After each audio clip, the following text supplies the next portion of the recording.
Hi, and welcome to Franchise Mondays. For today's episode, I'm going to be talking to you guys about the Friday the 13th franchise. Friday the 13th is a very popular slasher franchise.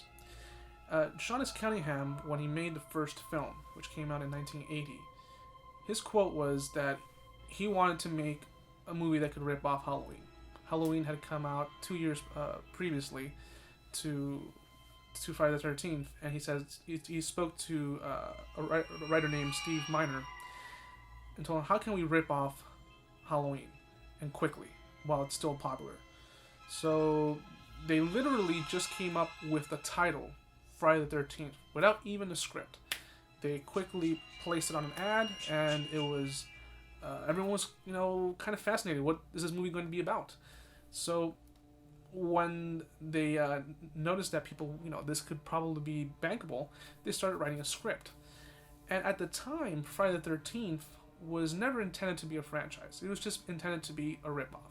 And there were many ripoffs of Halloween throughout the 80s. There's hundreds of them.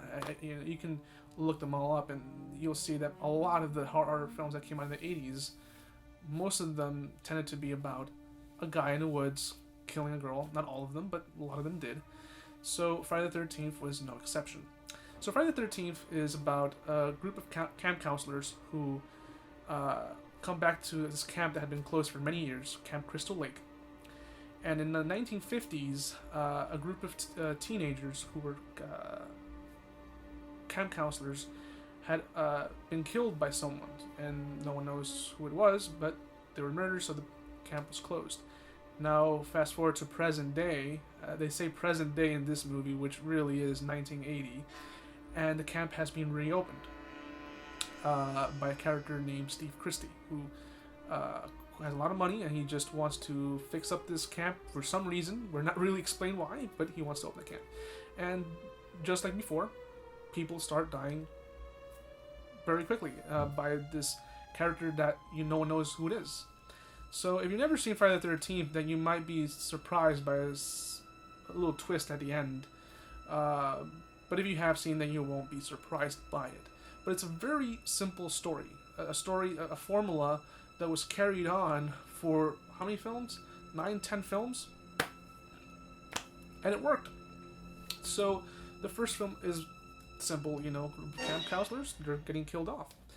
And this movie on its own is it's grown on to be a cult film, and everybody knows the character of Jason, and his mother. So Friday the 13th, I recommend it. It's not a bad movie at all. It's actually pretty cheesy in parts. It has some really good effects from Tom Savini.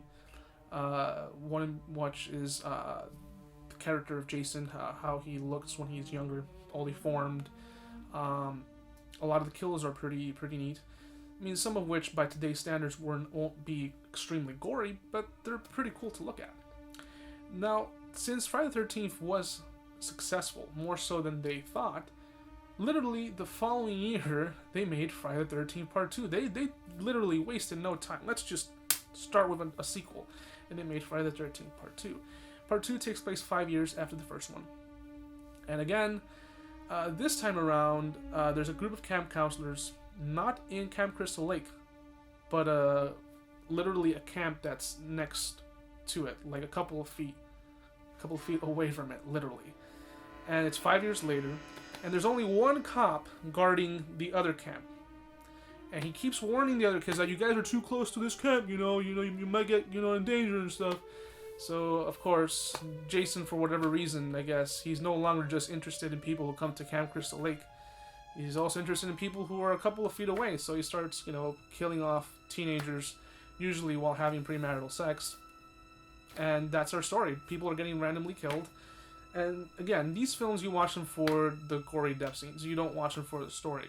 Characters in this film are dismissible. It's usually just a girl saying, "Johnny, is that you? What are you doing over there?" And then, bam, they get killed. That's why we watch these films.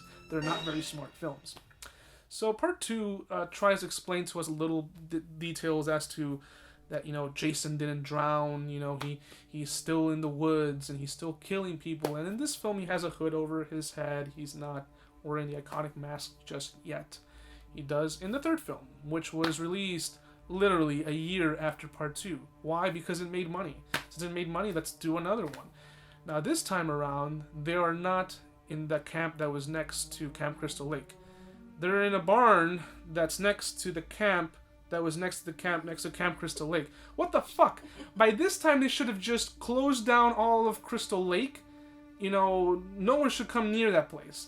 So I guess since no one's coming by, and literally this film takes place like 5 minutes right after part 2. So it literally picks up right after the events of part 2.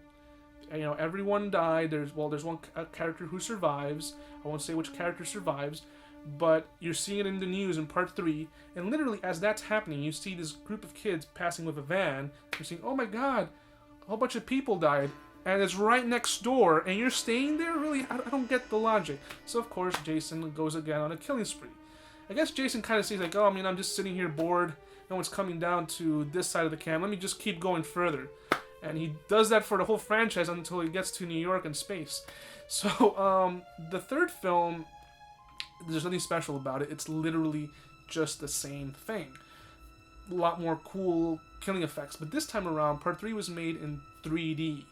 The 3D, it's so in your face, like it's so obvious that the sequences are shot like, it literally zooms in, like a character gets his head squished, the eye literally goes right into the camera. There's just certain sequences that it's obvious that it was made for the 3D. I've never seen the movie in the actual 3D effect, because I believe it was released on Blu-ray with the 3D glasses. I never got a chance to see it because I don't have a Blu-ray 3D or anything like that.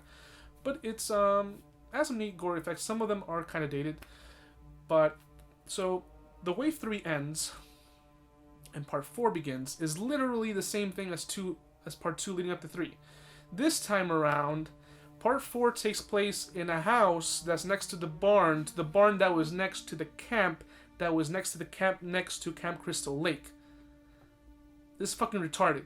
So a group of kids decide to rent a house, the only house that's around that they can have this big party, you know, just get drunk and get laid and all this shit. And of course, Jason comes around to kill people. Yeah, that's literally part 4. Is actually a pretty good sequel. Like, even with the retardedness of taking place like right next to the whole thing I was telling you about, it's all fucking confusing. There's some really cool sequences. There's this guy's name, Crispin Glover. He's in this film, and so is Corey Feldman. There's a pretty good soundtrack. It's same plot. The only thing that works a little bit better in this one is that you kind of care a little bit more about what's going on, and there's some really cool death sequences. There's one, I won't say specifically, but there's a sequence in a bathroom, and it's pretty gross out.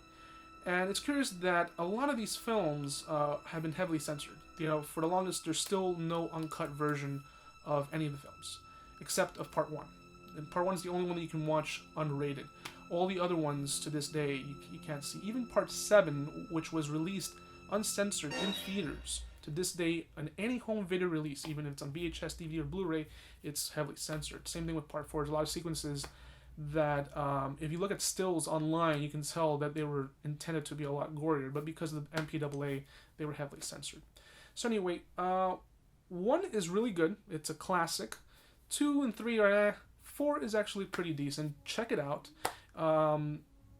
They're very easy to find out because you can find these box sets for pretty cheap. I've seen them multi-packs that bring 1 through 4 for like $5. So you're getting it for a little bit over $1 each. So anyway, guys, I hope you enjoyed this review. If you have any questions, comments, or suggestions, please leave it on the comments section down below. And until next time.